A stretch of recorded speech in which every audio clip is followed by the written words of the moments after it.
那边公路安完，那边房子的这个。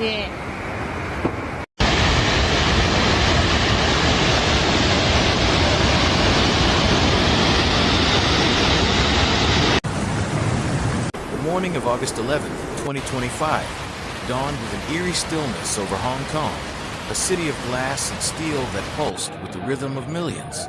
The air was heavy, the sky a bruised shade of gray, as the Hong Kong Observatory hoisted the T10 signal, the highest tropical cyclone warning. At 9:40 a.m. Typhoon Wefa, a monstrous storm that had gathered strength over the warm waters of the South China Sea, was bearing down on the city with unrelenting fury. Winds howled at 200 kilometers per hour, and forecasters warned of catastrophic flooding and structural damage. Social media buzzed with grainy videos of waves crashing against Victoria Harbor seawalls and bamboo scaffolding swaying precariously on high rises. A post on X captured the chaos. What the hell is happening? Typhoon Wefa hit Zhuhai so hard people couldn't even stand. Kids flying, adults crawling, total chaos. In the heart of Mong Kok, 28-year-old Mei Ling Chung, a nurse at Queen Elizabeth Hospital, woke to the wail of emergency alerts on her phone. The government had canceled school classes and grounded over 500 flights at Hong Kong International Airport. Mei Ling's apartment, a cramped 300-square-foot flat on the 15th floor of an aging residential tower, rattled as gusts battered the windows.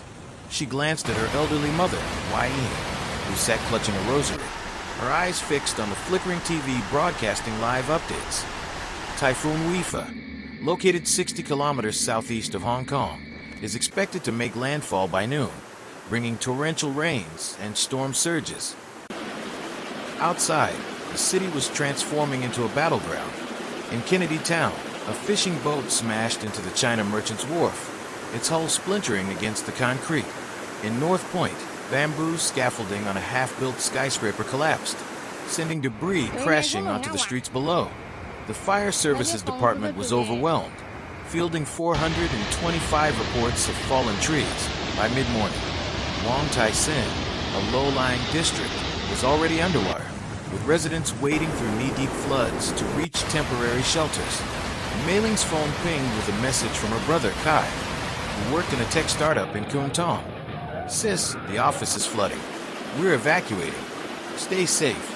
As Wefa's eyewall approached, the winds grew apocalyptic.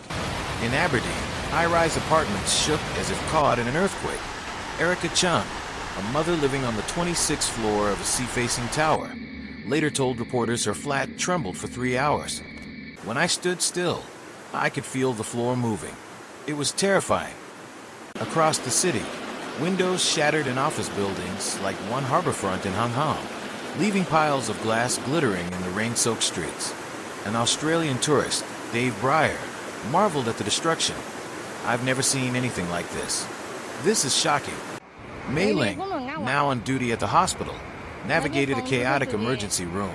Over 30 people had sought treatment by noon, cuts from flying debris, fractures from falls, and one man who'd narrowly escaped a collapsing scaffold in North Point.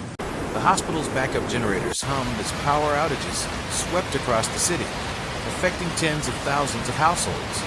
Outside, the streets of Central were unrecognizable. The historic Duddell Street steps, a cinematic backdrop for Hong Kong's golden age of film, lay buried under fallen trees and debris. Social media captured the scene. Commuters trapped on flooded buses, water sloshing between seats, and the Wong Tai Sin MTR station submerged, its platform overlaid. The storm's ferocity exposed Hong Kong's vulnerabilities.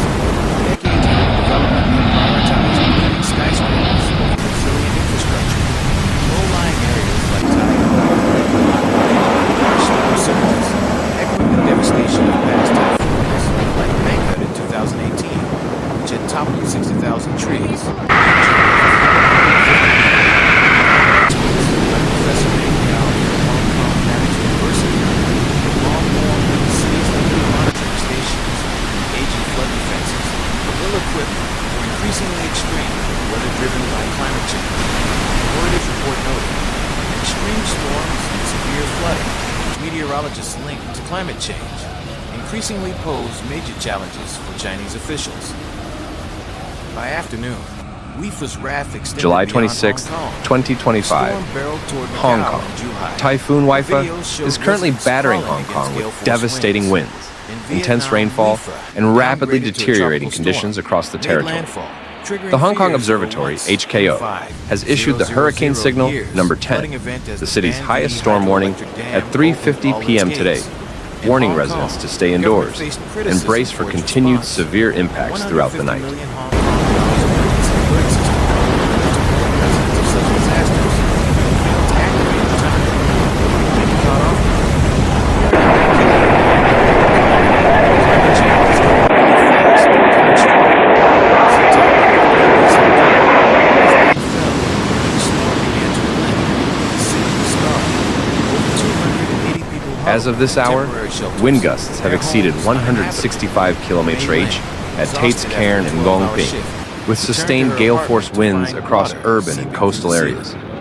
Torrential rainfalls causing localized flooding in low-lying districts such as North Point, Tuquawan, Taipo, and Shengshui. Emergency response teams are on high alert as scaffolding collapses, falling trees, and flooded roads are being reported across the city. Construction site collapsed. Countless lives disrupted. The next morning, Hong Kong stirred back to life. The stock exchange shut during the storm. The storm's center is located just 80 kilometers southwest of Hong Kong, moving slowly toward the west-northwest at 16 km/h. HKO forecasters say Weefa will remain dangerously close to the territory for the next 6 to 8 hours, with the worst conditions expected between 5 p.m. and midnight. Public transportation across the city has come to a halt.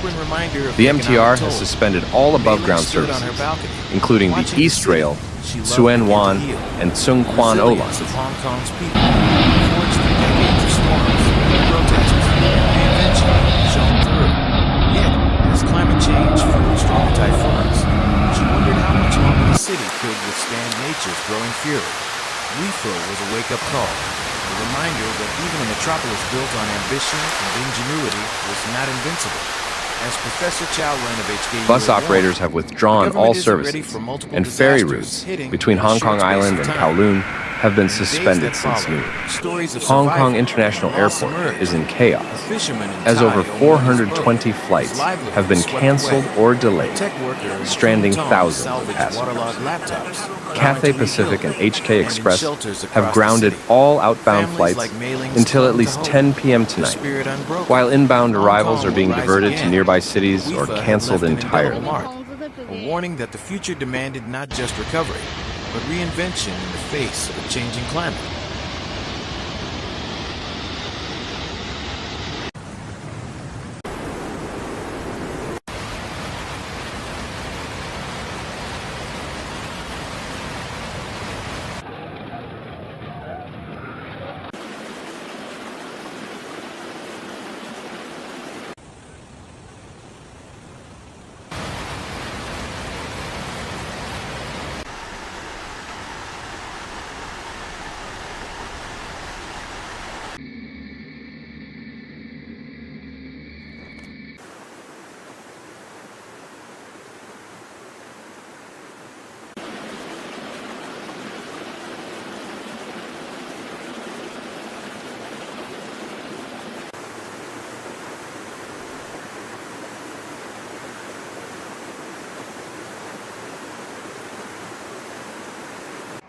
对面公路安完，那边房子都直接。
不能按完，那边房子都这个